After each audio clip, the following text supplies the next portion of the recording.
On today's show, it's the first of our player preview series. Let's get into Evan Mobley. Let's dive in. You are Locked On Cavs, your daily Cleveland Cavaliers podcast.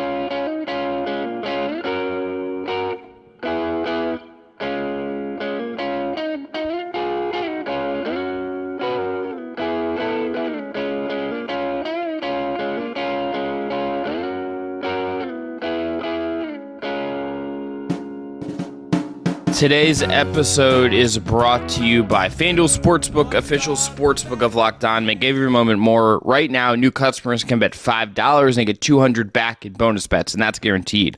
Visit FanDuel.com/LockedOn today to get started.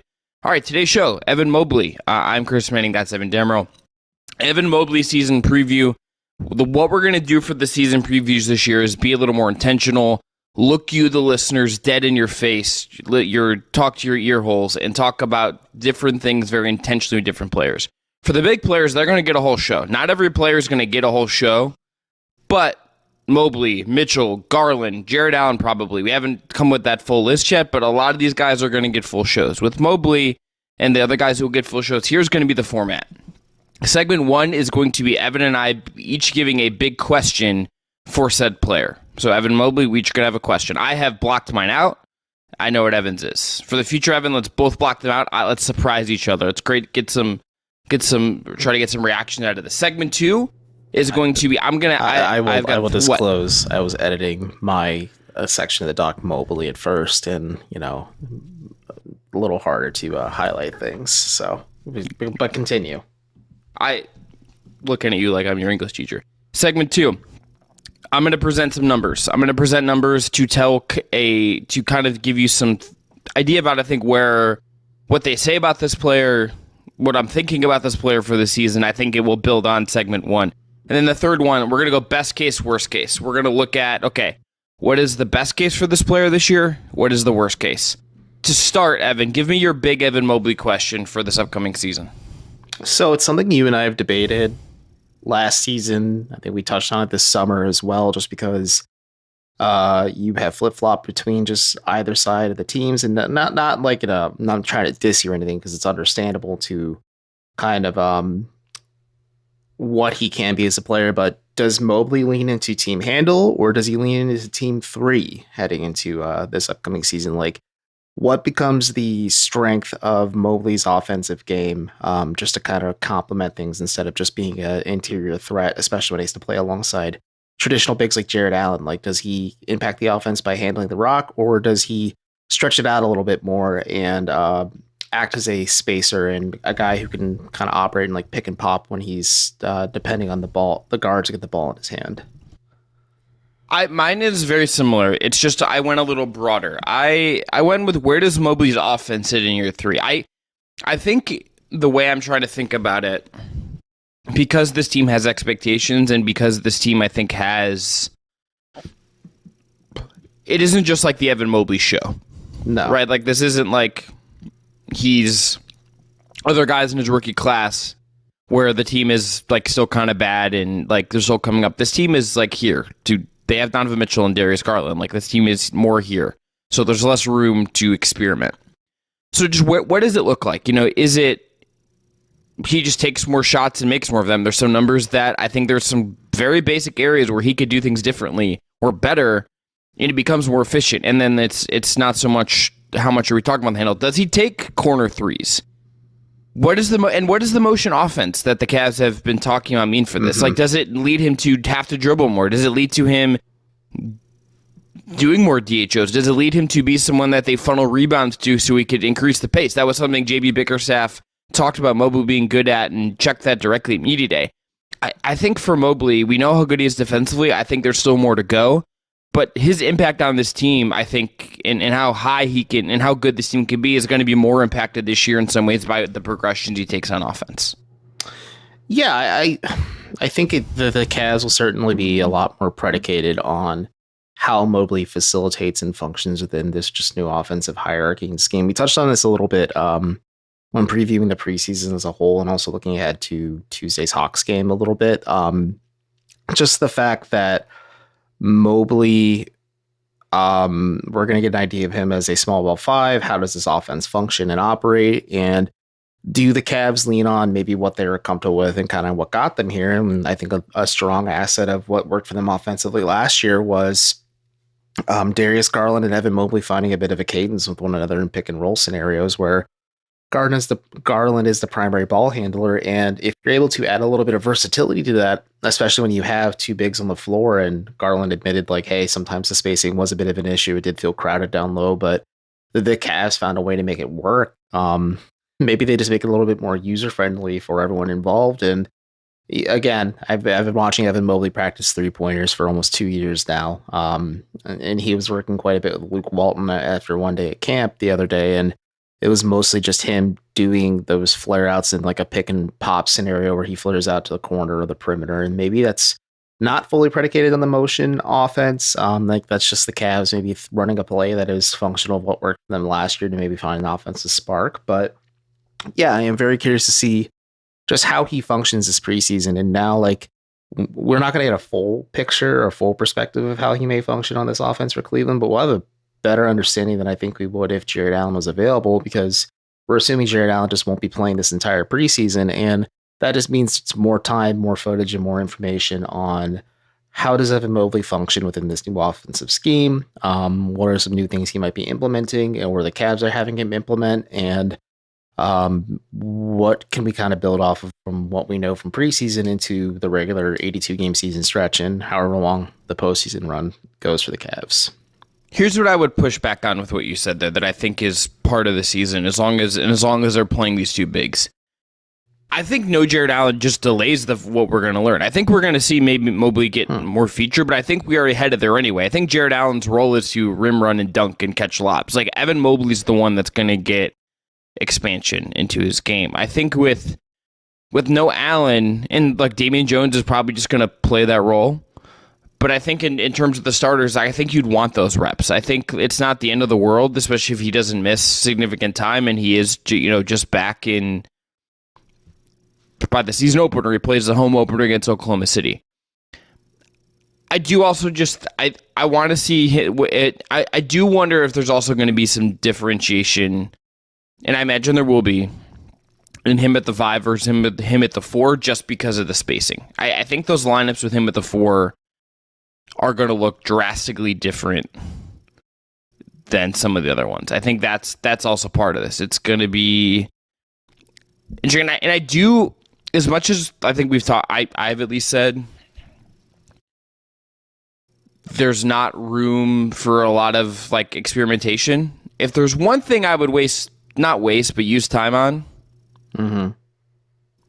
let's do it with Mobley's offense. I think that's clearly the thing you got to do it with. Yeah, I'm just interested to see how far the Cavs are willing to lean into that, just because, like you said, it's a bit of a weird situation in terms of just like it's not fully conducive to allow opportunities to let players grow and learn from their mistakes in non-practice scenarios and against different teams and in live action scenarios, more or less. So like you can find those opportunities every now and then. And I'm not saying like Evan Mobley's in a box, guys like Okoro was and probably still is on offense, but you're going to have a pretty clear understanding of what the Cavs want to do and also how much creative freedom the Cavs may have during the regular season, because these regular season wins are probably going to matter lots and lots and lots, just because come postseason time, you want to avoid one of or both of Boston and Milwaukee as much as possible. And that kind of doesn't kill the flow, because Mobley is growing at his own pace and own rate that is incredible to begin with. But it is an interesting thought to think like how far further ahead would Mobley and the Cavs be if they had that luxury. But we'll see what happens. Like I wonder if they can fully lead into it like that. All right, coming up next, let's talk about some stats. We'll do that after this. Today's episode is brought to you by our friends at FanDuel, and you can snap into the NFL action this season with FanDuel, America's #1 sportsbook. Right now, new customers get $200 in bonus bets. That's guaranteed when you place a $5 bet. That's $200 in bonus bets, win or lose. If you've been thinking about joining FanDuel, there's no better time to get in on the action. Their app is so easy to use. There's a wide range of betting options, including spreads, player props, over-unders, and more. So visit FanDuel.com/LockedOn and kick off the NFL season and all season long. Plus, NBA season is coming up soon, too. You're going to want to, I'm sure, bet on some Cavs things. You can do that at FanDuel as well. Remember, that's FanDuel, official partner of the NFL, the official sportsbook of Locked On. Use our promo code LOCKEDON at FanDuel.com/LockedOn for $200 in bonus bets guaranteed when you place that $5 bet. All right, just a couple stats. We're going to run through these concisely. Number one, 40%. So last year, Evan Mobley, on shot attempts in the 4 to 14-foot range, the short mid-range. That's what he shot. That's below league average for a big. And 34% of his shots came in that space. That puts him in the top 10% of bigs. You look at that number, you look at how it wasn't good as a rookie either. And him just making more shots in that range and just maybe just kind of zoning in on like 4 to 8 feet instead of some of the longer mid-range twos that are not the most efficient shot, unless the shot's just better. This is just a clear, easy way for Evan Mobley as he gets stronger, as he just gets better feel, all of that stuff, to just be a more efficient offensive player. He makes more of these shots and doesn't change much else. He's already a more useful offensive player. I think that's a fair assessment, especially because going from that range and finding comfort and familiarity to then stepping out to the perimeter and stretching out the floor that way certainly makes a lot of sense in terms of just, Mobley's offensive growth as a shooting big. But it is fair to wonder, just because, does this stat kind of glean into the fact that there are moments last season where Mobley wasn't the most consistent big at the free throw line either? Yes, he made them more often than not, but there are situations where sometimes he'd go 1 or 2 from the stripe, or maybe he would miss an and one or something like that. And those are just missed simple opportunities that Mobley just left behind, and points the Cavs left on the board, or the table rather, that they didn't work with. But that is interesting, especially because he is in the top % of big men shooting shots like that. And do you think that's more a product of Cleveland's offensive flow, or Mobley not having a ton of space if he has to share the floor with another big man, or maybe another non-shooting player that is packing the paint next to him? I think it's spacing, and I think it's strength. I think this is still someone who isn't grown into his body yet. I think you're going to take lumps in that spot to have to finish more through contact. I think there's just an inevitability with someone at this age that maybe there's just adapting to being stronger. He didn't add, by his accounts, add a ton of weight. He said he added, I think, 7 pounds. So he's still not the biggest guy in the league. But this is someone who gets fouled a decent amount, and last year at least had a below average and 1 percentage, and was just average in year one. I think you look at some of this, and to me it feels like a strength thing, a little bit more than anything else. I think I don't really think it's totally a flow thing, although at times certainly when he has to take those fadeaways, it doesn't help. I think it's in some order, 1 and 1A, it's spacing and then strength. All right, number 2, true shooting percentage, 47.1% in the playoffs. That was down from 59% in the regular season. A drastic drop. And Evan, this number stuck out, and I wanted a playoff one. Real quick, explain to the folks at home. I mean, I have a full understanding of it, but how is true shooting percentage calculated? True shooting percentage is your field goal percentage plus your free throw percentage. Okay. It's as basic of an analytic number as you can get. This is just how many of your total shots are you making. And you get above 60%, that's really, really good. That's pretty standard for bigs, considering they should be pretty efficient. For Mobley to, look, this is just very simple. They get to the playoffs again. Evan Mobley can't do it. Evan Mobley can't have an offensive series like that if they want to get to where they want to go. It's literally that simple with that number. Yeah, and I think a lot of people, rightfully so, zeroed in on Jared Allen regularly against the pressure that Mitchell Robinson and the Knicks threw at him in terms of just those offensive rebounds and second chance opportunities, or people noticed that Donovan Mitchell didn't step up to the plate and be the Superman that the Cavs, and I think many Cavs fans expected him to be, whether it's based on past playoff experiences with Mitchell or just how incredible he was during the regular season. But something that kind of went through the through line, was a little bit more quiet, was just how incredibly, I don't want to say unremarkable, because there were moments where he was great during the playoffs, but like you could tell the weight and gravity of the situation might have hit Mobley a little differently, and he was still processing and internalizing it. And it was clear with how he was playing and how he was contributing statistically, and also just like from body language and things like that. Like, I think the physicality got to him quite a bit. And I also just think, like, with the Cavs just being so rattled and the Knicks just hitting them with certain pressure points defensively, Mobley is very dependent on his guards getting him the ball at times. And like, that's just something the Cavs don't want to encourage in terms of Mobley running things in isolation on offense. So that the stat doesn't surprise me, but like you said, like, you need to really get into like that 60s percentile if you're a big man to begin with. And if you're a guy who's expected to be the second best player on a team, maybe even the face of the franchise and best player overall in no time at all, like, you need to step up when your team needs you to the most. And it was clear, like, Mobley didn't really step up for the Cavs in the playoffs. Yeah, look, there's a world where I think he's the best player on the team, but isn't the best offensive player, but he has to be competent. There has to be just like a certain level of quality there. All right, last number. This is kind of the most boring one. So this actually surprised me a little bit, and maybe it shouldn't have. 4.2. That was the number of passes from Garland to Mobley last year that resulted in a shot. So Garland, on average, would pass to Mobley 4.2 times a game in passes that resulted in shots. Jared Allen was at 2.6. So 1.6 more. The year before, Mobley was at 4.3. Allen was at 2.3. So for 2 years, even if, like, I think the Mobley-Garland thing did evolve last year, there has been a real emphasis and connection between Mobley and Garland. And I think if I'm looking at the core of how Mobley can evolve, I do think it's going to be through a partnership with Darius Garland, maybe a little more directly than it is with Mitchell, just because of Garland's creation ability for others. Yeah, I think it's part of that. And also, just if you're the Cavs, I think it's a mental victory that your franchise point guard and franchise big men have that on-court chemistry together. But like, this is something you pointed out to me for a while. This is something I kind of alluded to in segment one, but like, the on-court harmony between Garland and Mobley is really encouraging, because I think that's what you want when you're building this team.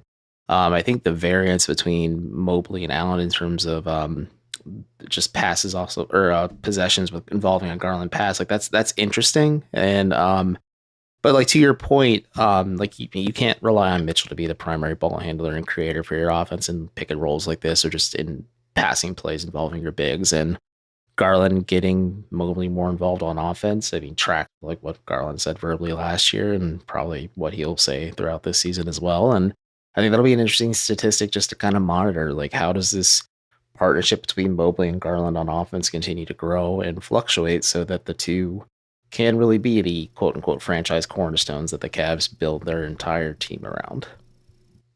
Yeah. All right. Last segment coming up next. Best case, worst case for one Evan Mobley.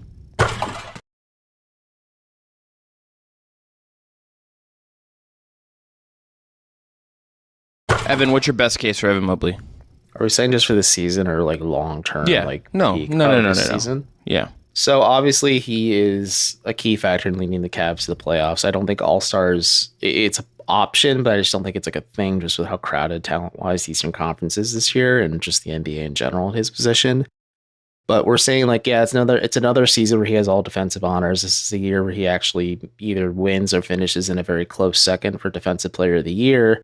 And just more importantly than that, like, we have a clear understanding of what he is going to be on offense as a player, because players take that proverbial year 3 leap. And like, I asked him about this, like, what are your 10 polls? He's like, I don't really have them. He's like, as long as it contributes to winning. But like, how does he contribute to winning then in that capacity? And it's going to come on the offensive side of the ball, because defensively, he's going to keep rising at this meteoric pace from his rookie season to now, and he's going to keep getting better. But like, the offense needs to start catching up at some point, so you have an understanding of it. And more than that, like, okay, there's either, like, it's clear he is the second best player on the Cavs heading into year 4 for Mobley, or at least like there is a vision for, like, okay, offensively, I feel confident enough to say, like, he is the second best player on the Cleveland Cavaliers, maybe a month or two into his 4th season in the league. What about you? I think it's all about the offensive step. I think this is a guy that, even if I think he has more to his game to some degree, I think it's 2 years of his career, even with improvements in year 2, where he's been below average from the field in terms of true effective field goal percentage. He was great at the rim last year, but the rest of his shot chart is really lacking. And I think this is someone that needs to be more efficient, that needs to take a step forward there. I mean, I think both of us think the world of Mobley, but I think the best case for him is going to be, even if the defense remains somewhat the same, even if there's not another seismic defensive leap, and he he doesn't win Defensive Player of the Year or something this year, if he has another great defensive season and is on a short list for Defensive Player of the Year, but is 60% at true shooting or something close to that, near 78% of the rim last year, he's there again, makes 45-50% of his short mid-range shots close to the rim. Maybe he sprinkles in a corner 3 here or there, one every other game, and you have clear offensive utility on a team that wins a lot of games. That's really good. That's really good. And look, it's always going to have been harder for him to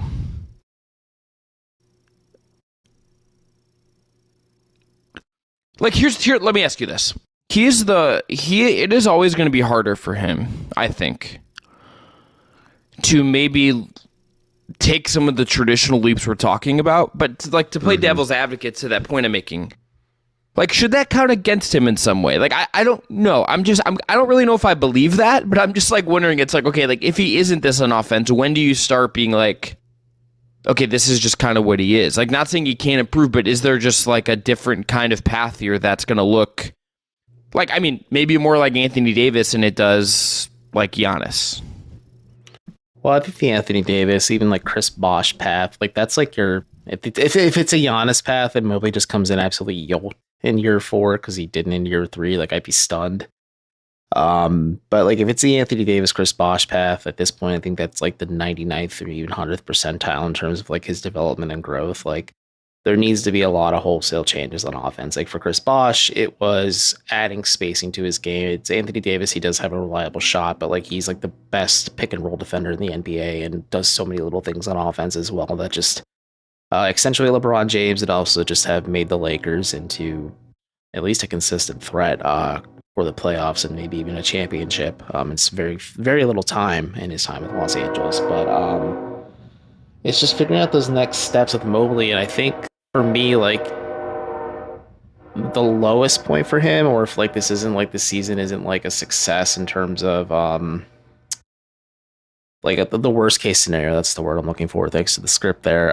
It's we don't have still after 3 years of watching him play, we don't have a clear understanding of what he can be on offense, and maybe he doesn't quite fit that mold of those lofty expectations that you and I think so highly of for him, and maybe we need to reevaluate and readjust where he fits on Cleveland's hierarchy and on the overall vision for this team. Not saying trade him or anything like that. I think you pay him his money because of all of the little things he does that you can't track, but maybe we stop putting him in the same vein as future Hall of Famers in terms of just their contributions to the defensive floor and how they adapted to the game. And we're so kind of in that weird holding pattern that we've been in for the last 2, almost 3 years, just because we don't have a clear understanding of what he can be on offense and what the complete player that is Evan Mobley could look like.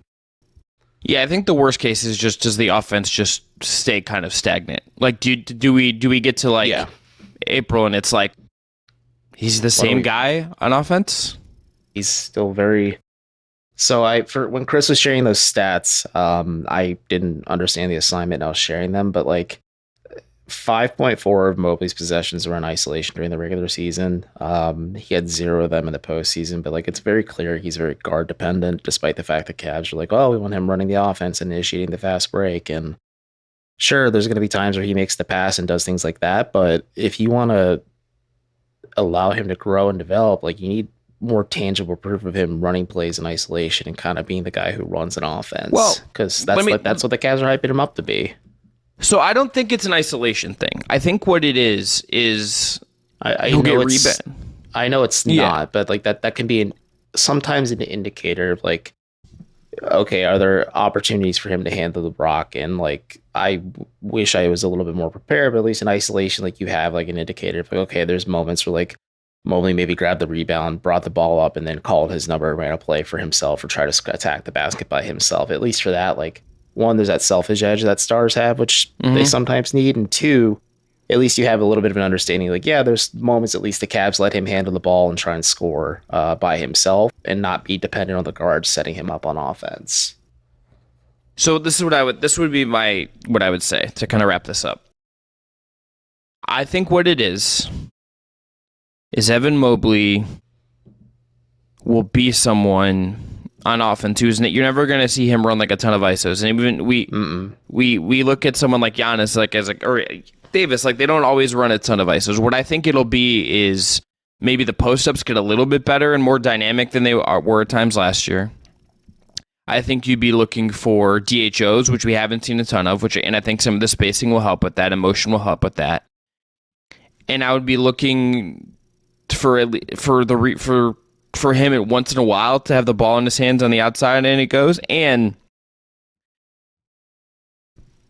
I do wonder if they're gonna like try to get rebounds in his hands more, and like Jarrett just like box it and just let him go, because if there's one player on the team that is like a featured player that I know wants to play a little bit faster at times, it's not Donovan Mitchell, it's not Darius Garland, it's Evan Mobley, and it's off of rebounds. And I wonder if there's just like little wrinkles to let him go and attack that way. And I'd like to see it. It would be interesting to see them kind of let him loose in that way and trust his decision making in that way, and emphasize it more if they can. Yeah, and that would go hand in hand with the ethos of the Cavs playing faster, quote unquote, after being one of the slowest, if not the slowest team in basketball last season.